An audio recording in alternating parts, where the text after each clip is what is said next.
مختصر یہ کہ ایک حدیث مسند احمد ابن حنبل کی ہے جن میں حضور نے اپنے زمانے سے لے کر قیامت تک کے 5 ادوار گنوائے ہیں۔ پہلا دور سعادت، دور نبوت۔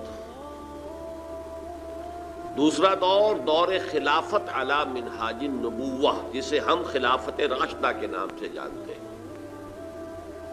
حدیث کی اصطلاح ہے خلافت علی منہاج النبوہ۔ تیسرا دور ظالم بادشاہت، بنو امیہ، بنو عباس اور آل عثمان، ترکان عثمانی کی اگرچہ خلافت کہلاتی تھی لیکن حقیقت میں وہ ملوکیت تھی، اور ان میں جو بھی ملوکیت میں ہوتا ہے ظلم اور جبر بھی ہوئے ہیں۔ واقعہ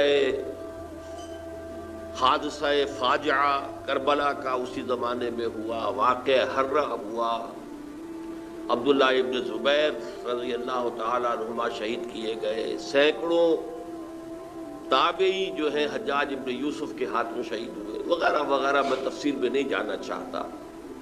یہ تیسرا دور تھا۔ لیکن یہ کہ بہرحال جو بھی تھے بادشاہ، ان میں بہت اچھے لوگ بھی تھے، بہت برے بھی تھے مسلمان، کلمہ گو تھے۔ اس کے بعد چوتھا دور آپ نے فرمایا ملکن جبرین، ایک غلامی والی ملوکیت کا دور آئے گا، جس کے بارے میں میں نے کئی مرتبہ عرض کیا ہے کہ میں نہیں سمجھتا کہ اس وقت صحابہ نے اس کا کیا مفہوم سمجھا ہوگا، لیکن یہ کہ آج ہمارے سامنے وہ واضح ہے کہ وہ دور جسے ہم کولونیل رول کا دور کہتے ہیں۔ ہم ملکہ وکٹوریہ کے غلام ہو گئے تھے، کوئی کہیں کسی اور بادشاہ کا غلام ہو گیا تھا۔ پورا عالم اسلام ہوتے ہوتے اس صدی کے آغاز میں آ کر جب سلطنت عثمانیہ بھی ختم ہو گئی تو پورا عالم اسلام جو ہے، عیسائی جو قوتیں ہیں، دول یورپ، ان کے غلام تھے۔ کوئی ایک یوں سمجھیے کہ صحرائے عرب بچ گیا تھا، اس لیے کہ وہاں ابھی وہ تیل نکلا نہیں تھا، ورنہ سب سے پہلے شامت اسی کی آئی ہوتی، لیکن وہ علاقہ بچ گیا۔ اس کے سوا تو پورا عالم اسلام جو ہے، تو یہ چوتھا دور تھا جو ایک اعتبار سے ختم ہو گیا ہے لیکن ایک دوسری شکل میں ابھی جاری ہے۔ ڈائریکٹ کولونیل رول ختم ہو گیا، انگریز چلا گیا، فرانسیسی چلے گئے، اطالوی چلے گئے، سب چلے گئے، ولندیزی چلے گئے، پورا عالم اسلام آزاد ہو گیا۔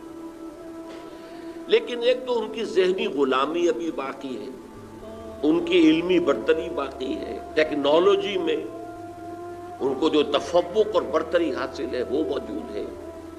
پھر یہ کہ وہ اپنے دور حکومت میں جو ایک نسل تیار کر کے گئے تھے، جو نام کی تو مسلمان ہے، ذہن، فکر، تہذیب، تمدن کے اعتبار سے یورپین ہے، ہر جگہ پر حکومت اس کے ہاتھ میں آئی، وہ گویا کہ اس کے معنوی جانشین بن گئے۔ اس اعتبار سے بھی اس کے آثار ابھی جاری ہیں۔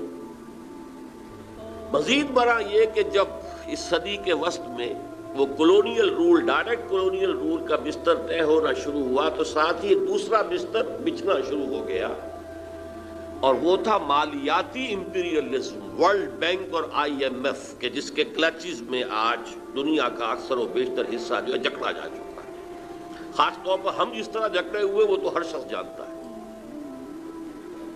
بہرحال یہ اس حدیث کی روح سے یہ دور بھی ختم ہوگا، یہ سدا باقی رہنے والا نہیں ہے۔ جیسے دور سعادت، دور نبوت، پھر دور خلافت علی منہاج النبوت، پھر ملوکیت، ظالم ملوکیت، پھر یہ جبری ملوکیت، غلامی والی ملوکیت، اس کے بعد آپ نے فرمایا ثم تکون خلافت علی منہاج النبوہ، پھر دوبارہ دنیا میں خلافت علی منہاج النبوہ کا نظام قائم ہو۔ مزید برآں 2 حدیثیں اس میں شامل ہیں جن سے یہ معلوم ہوتا ہے کہ اب جب دوبارہ نظام خلافت آئے گا تو وہ گلوبل ہوگا، پوری دنیا میں۔